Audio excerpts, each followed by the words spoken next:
Stammering is all about feeling. अगर आप अंदर से फीलिंग आ रही है, बहुत बार ऐसा होता है कि पहले मतलब अंदर मालूम पड़ जाता है कि हाँ मैं सही बोल जाऊंगा, और बहुत राइट। बार ऐसा होता है कि मतलब अंदर से मालूम पड़ा है मैं सही नहीं बोल पाऊंगा। कुछ बता रहे थे आप स्टैमरिंग के बारे में गोविंद जी? नहीं, मैं तो वही आपके लिए पूछ रहा था सर, मैंने आपके लिए, बाकी और तो कुछ। आप बता रहे थे गांव में पहले हाँ बचपन में वो, क्या थिंकिंग होती जी, है। हाँ वो उस टाइप के थे सर, मतलब जैसे गाँव आज भी लोग बोलते हैं सर। मैंने हम्म, कभी एक दो बार घर पे जिक्र किया था, मैंने कहा स्पीच थेरेपी टाइप का होता है, तो घर वाले तो मानते थे, आसपास वाले बोलते हैं ऐसा कुछ नहीं होता है, देवी देवता को होता है, वो होता है। अभी हम्म, भी सर वही सोच है अपने, मतलब इंडिया में यहाँ तक भी लोग सर वो चीज बता हाँ। रहा ये था। सब सुपरस्टिशियस। देखिए नॉर्मली क्या होता है कि बचपन में ऑफ कोर्स बहुत सारे पेरेंट्स की ऐसी थिंकिंग होती है, because lack of knowledge, knowledge ना होने की वजह से कि एज के साथ साथ ये ठीक हो जाता है। तो कुछ केसेस में तो ठीक हो जाता है, कुछ केसेस में कंट्रोल हो जाता है, और कुछ केसेस में स्टैमरिंग एज के साथ बढ़ भी जाती है। तो एक ये मिसकंसेप्शन होता है कि हमारी जो स्टैमरिंग है वो एज के साथ साथ ठीक हो जाएगी। वो डिपेंड करता है कि आपको कैसा एटमॉस्फेयर मिला है, कितना आप स्टैमरिंग को लेकर टाइम के साथ साथ पॉजिटिव एटीट्यूड रखना सीख रहे हो, और आपने कोई अगर टेक्निक पकड़ के रखी है इसके ऊपर रिसर्च करके उसकी लगातार प्रैक्टिस कर रहे हो, तो ये सारी चीज़ों पे काफ़ी डिपेंड करता है। आपकी स्टैमरिंग या तो कम होगी या तो बढ़ेगी। अगर बहुत ज़्यादा आपके एक नेगेटिव एटमॉस्फेयर मिला है और आपके माइंड में स्टैमरिंग को लेके बहुत नेगेटिविटीज आ चुकी हैं टाइम के साथ साथ, you not able to socialise yourself, जिसकी वजह से और नेगेटिविटी आ रही है, तो फिर वो स्टैमरिंग बढ़ती है। आपके माइंड में जो आपके सर्टेन लेटर्स में ब्लॉकेजेस होते हैं उनमें और डर बैठता है, वो ब्लॉकेजेस और ज़्यादा बढ़ती है। ठीक है ना? तो बहुत सारे फैक्टर्स होते हैं जो डिपेंड करता है आपकी स्टैमरिंग आगे चल के कम होगी या ज़्यादा होगी। और फिर एक टाइम बाद फिर सर्टेन टेक्निक्स की प्रैक्टिस करना, फिर उसको फेस करना लोगों के सामने, तो ऐसे फिर धीरे धीरे स्टैमरिंग आपकी सही होती है। एंड इम्पॉर्टेंट जैसे ये है कि मैंने बताया था आपको कि शर्माना नहीं है, जो हमारा शर्म है वो हमें क्या करता है, या तो सिचुएशन को अवॉइड करवाएगा, शर्मा जाएंगे हम लोग सिचुएशन को फेस करने से बचेंगे, या फिर सर्टेन फेस करने का अगर हमें ऐसा हुआ कि हमें फेस करना ही है सिचुएशन को, then we will try to hide our stammering as a whole, या फिर सर्टेन वर्ड्स लेटर्स जिसमें हमें ब्लॉकेजेस ऐसा लगता है हम उस पर ज़्यादा अटक सकते हैं, तो उन वर्ड्स लेटर्स को हम छुपाने की कोशिश करेंगे, जिससे क्या होगा, उस वर्ड्स और लेटर का डर हमेशा माइंड में बना ही रहेगा। इसलिए बहुत इंपॉर्टेंट है कि सिचुएशन को फेस करें और उसके ऊपर शर्माना नहीं। जो हम जो हमारे पेरेंट्स ये बोलते हैं कि एज के साथ साथ ठीक हो जाएगा, ये उन केस में होता है जब बच्चे स्टार्टिंग से ही अपने आप को एक्सपोज करने लगते हैं सिचुएशन में, स्कूल में खड़े होकर क्वेश्चन पूछना क्लास में, एंड एक्स्ट्रा करिकुलर एक्टिविटीज में पार्टिसिपेट करना। इवन जब आप कॉलेज में होते हो फिर आप अपने व्हेन यू डू जॉब उस टाइम भी सारी एक्टिविटीज में पार्टिसिपेट करना, ज़्यादा ज़्यादा बोलना। तो ये जो स्टूडेंट ये लगातार बचपन से करते हैं, ऑफ कोर्स उनकी स्टैम्पिंग सही हो जाती है, लेकिन ये बहुत कम लोगों के साथ होता है। नॉर्मली 70-80% ऐसे केसेस होते हैं जिसमें स्टैम्पिंग इसके साथ बढ़ती या फिर उतनी ही रहती है। तो इसके लिए जो चीज़ें बताई उसको अच्छे से हमें फॉलो करना है। माइंड की ग्रूमिंग करना बहुत ज़्यादा ज़रूरी है। ठीक है, कितना अब हम अपने माइंड को पॉजिटिव रख सकते हैं।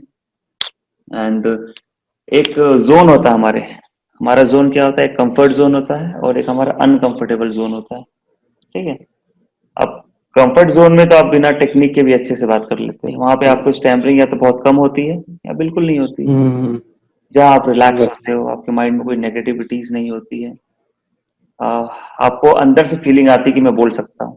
देखो stammering is all about feeling.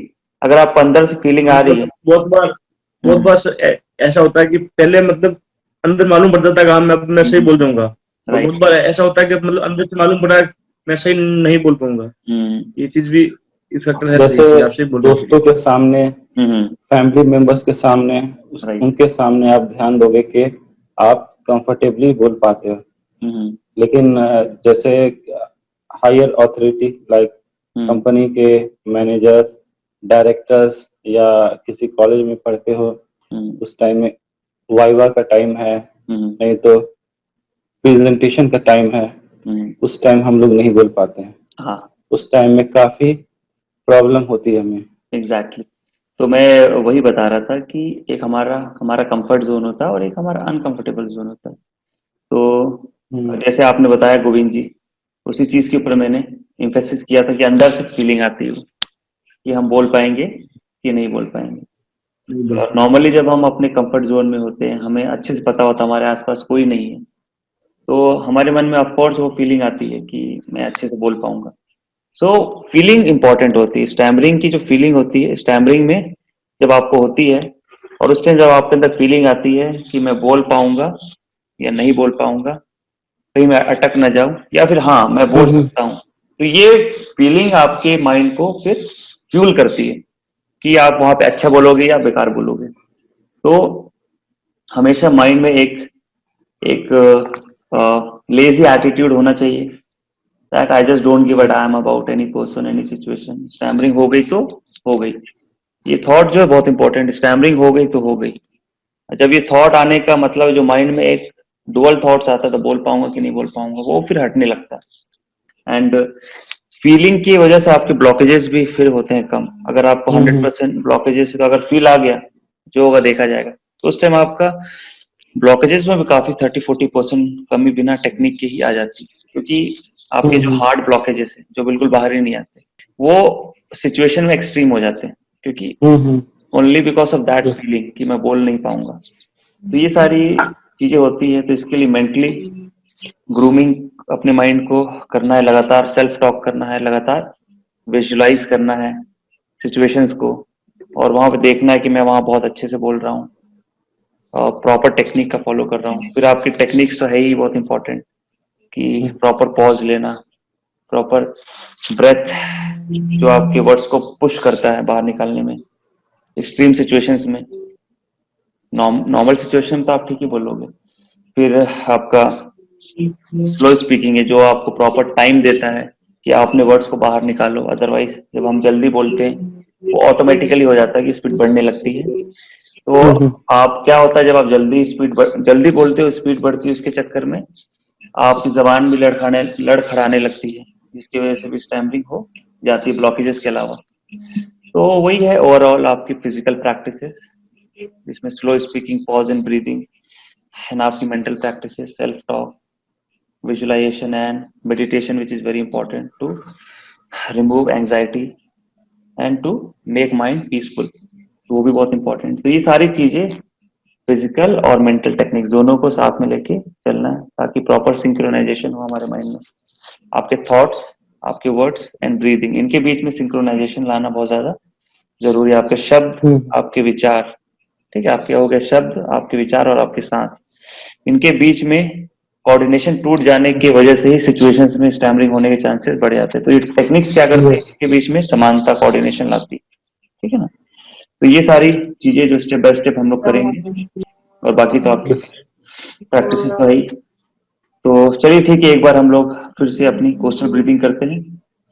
And और जब मैं डाउन बोलूंगा सांस को अंदर भर लेना है, 2 सेकंड होल्ड करना है। जब मैं रिलीज बोलूंगा सांस को धीरे धीरे बाहर निकलना है, ठीक है। चलिए स्टार्ट। ये कोस्टल ब्रीथिंग का मैंने एक चीज ध्यान दिया है, मुझे जब फर्स्ट डे आपने करवाया तो मुझे नहीं समझ में आया कि इसका क्या इम्पोर्टेंस है, लेकिन अब मुझे ये समझ में आ रहा है कि इससे हम लोग बोलते हैं ना, तो जब हम लोग का एयर फ्लो होता है इसी स्पीड में होता है, तो उसमें एक कोऑर्डिनेशन आता है। एग्जैक्टली वो जो हमारा कोऑर्डिनेशन वो स्लोली और आएगा। अभी तो सिर्फ 2-3 दिन ही हुए, तो टाइम के साथ साथ और अच्छा हमारा कोऑर्डिनेशन बनता है। चलिए स्टार्ट करते हैं। ठीक है।